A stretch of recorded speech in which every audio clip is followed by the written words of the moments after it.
نحمده ونصلي على رسوله الكريم اما بعد فاعوذ بالله من الشيطان الرجيم بسم الله الرحمن الرحيم محمد رسول الله والذين معه أشداء على الكفار رحماء بينهم وقال رسول الله صلى الله عليه وسلم أصحابي كالنجوم فبأيهم اقتديتم اهتديتم او كما قال النبي صلى الله عليه وسلم صدق الله العظيم وصدق رسوله النبي الكريم اللهم صل على سيدنا ومولانا محمد وبارك وسلم. زما عزتمند مسلمانانو دا یو کلیپ پتا سو اوریدلی وی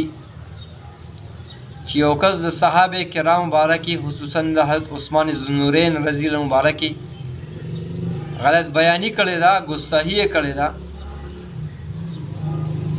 داغي وجه سوا زما عزتمندو چې یو پروګرام کې د حضرت علی او د حضرت عثمان ذوالنورین رضی الله عنهما د دواړو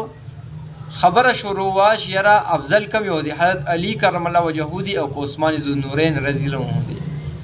نو په هاي کې چې کم دی نو هغه دا مسله بیان کړی دا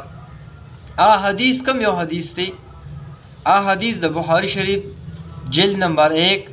کتاب المناقب کې د عثمان ذوالنورین رضی الله مناقب هاي کې موجود دی. یو صحابي حضرت عبد الله ابن عمر رضی الله عنه چې کوم دی په حرم شریف کې ناست دی او د مصر نه یو کس راځي تاسو ته کوي چې آیا په غزوه بدر کې عثمان شهید شرکت کړو اور لوینا او په غزوه احد کې هغه شرکت کړو وینا ی په بیت رضوان کې هغه وینا ناروانه دوه غلوی پوره خبره وره پوره خبره دارا چې په غزوه بدر کې هغه شرکت نو کړي نو ولې نو کړي وجه هوايګه تا دا وجه تاسو نه کو نو وجه داوا زما عزتمند مسلمانانو چې غزوه بدر کې کله صحابه کرام هغه تل روانې ده عثمان ذوالنورین رحمه چې کم دی دا کور والا حضرت رقیہ رضی الله عنها چې به سم لور ده هغه بیمار و نو د پیغمبر اسلام په حکم باندې پیغمبر اسلام ورته وی چې دا تر دې عیادت وکړه د چې کم دی نو خبرګيري کوا او تل د کې پاتې شته مزه عمده کشانتی نو پدی وجه چې کله غزوه بدر وشو او داغي نفس کله مالی غنیمت تقسیمېدون پای کې د عثمان چې کم دی پورا براه ور کړو او کچرته د شرکت نو کړي یا چې کم دی په خپل خوا پاتې شو نو پیغمبر اسلام دل به ایسه ولي ور کوله نو څوک چې پدی کې عثمان د ګوت نیسي دا خبره خنره. دویم خبر په غزوه احد کې چې کم دی عثمان ولی شریک شوی نو شاته ولی تلو نو واقعي شاته تلو یو شریک کېدو خبره ده یو د شاته تلو خبره ده. زما عزتمندو چې کله غزوه احد کې چې کم دی صحابه کرامو لومبي چې کم دی فتح مونته خالد ابن ولید رحمه چې کم دی د کټیم کې مسلمان شوی نو هغه صحابه کرام په غونډین را کوشو هغه په تر باندې حمله وکړه صحابه کرامو کې چې کم دی نو ارزي شکست ګډ شو او بل کټیم کې دا اعلان مو شو چې یاره پیغمبر اسلام چې کوم دی شهید شوی دی او شهید شو نو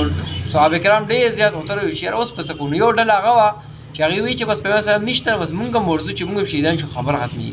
او یو ډله پکې دا سیوا چې هغه وی چې یاره بس په خپل ځای کې ناست چې مونږ هیڅ سم نه کوو جنگ کول شو هیڅ نشو کولای مونږ بدن نه دمو تیرې سوکو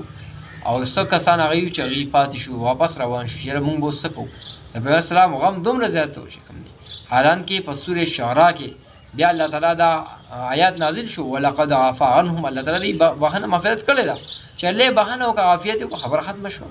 نو بیا چې کوم دی موږ له ضرورت پکار دی چې هغه ته چې کوم دی نو ګوت نیسو حالان کې باندې نور صحابه کرام او دا خبره هو چې کوم دی د علی رضی الله او د عثمان صاحب په مېس کې شروع ده نو چې د عثمان صاحب باندې دومره زبردست راضی کې نو علی صاحب چې کوم دی نو 12 کال چې کوم دی عثمان ذوالنورین رضی الله عنه پسې چې کوم دی 12 کال مسکل په مسجد نبوي اداي صحابي دي حسن او حسین رضی الله عنهما هو چې کوم دی ورپسې دوړو منځونه کړی دي نو په دې وجه زموږ عزت مند موږ له کاردار چې موږ داسې قسم خبر پسې نه راځو او بیت رضوان باره کې خبره کوي نو بیت رضوان خو شوی دا غي باره کې دي عثمان ذوالنورین لاړو ته خبرداري موږ لرولا چې څه صورت حال دی لاړو هغه ایثار شو پهلا دا ګډ شو چې یاره هغه شهید کړی دی صاحب کرام چې موږ به دا بدلال ولا بزو پیغمبر سلام دغه نه لاده کې ناسو او هغه بیعت کولو چې ټول بیعت کو پیغمبر سلام چې یو زماله است یو عثمان صاحب لاسته او زه طرف نشه کوم بیعت کوم دا بیعت خدای د پاره شوی دی نو څنګه ته وایې چې پکې هغه شرکت نه وکړي شریک خو پکې و معلومه نو زما عزتمنو دا حدیث دی غلط توجیه کوي غلط الفاظ بیانوي ترجمه غلطه کوي موږ لپاره کار نه چې موږ دی بیا دی وایي چې دی کې د فرار ټکی راغلی دی دا فرار ټکی خو چې کوم دی نو موسی اسلام مبارک یې استعمال کړی دی دلته کې بیا دا ولې معنی نه کوي هلته کې معنی دا ده چې یاره مونږ موسی اسلام چې زه سوا د پردي نه جدا شوم دا معنی کېږي د فرار نو دلته کې ته څنګه د عثمان صاحب باره کې دا چې کوم دی غلط الفاظ استعمالوي نو دا چې کوم دی نو مناسب نه دي زما عزتمندو به هر حال علماو ته پکار دی چې دا کې چې کوم دی نو مخنیوي وکړي زمونږ چې کوم دی حکومت لم پکار دی چې دې مخنیوي کړي داسې قسمه چې کوم دی نو سزا دې ورکړلی شي بله خبره داره چې عثمان صاحب خدا سي فضیلت والا صحابي دی چې هغه بیر روما د یهودي کویو او هغه چې کوم دی سوکاله بوله نه پرېښودو او هغه عثمان صاحب چې کوم دی په خپل ذاتي پیسو باندې واغستو په مال باندې واغستو او هغه چې کوم دی مسلمانانو لپاره وقف کړو د مسجد نبوي ځمکه تنګه وه د مسجد نبوي ځمکه تنګه وه او د یې توسیع دپاره خپلو پیسو یې چې کوم دی نو هغه ځمکه واغسته او هغې چې کوم دی توسیع پکې وکړه او دا یې صحابي زما عزتمندو او پیغمبر اسلام چې کله هغه سره سرګوشي پټې خبرې وکړي نو بیا چې کوم دی هغه خادم وي چې کله د باغیانو په وخت کې دغه رنګ هغه ټایم کې پیغمبر چې کله خبرې کولې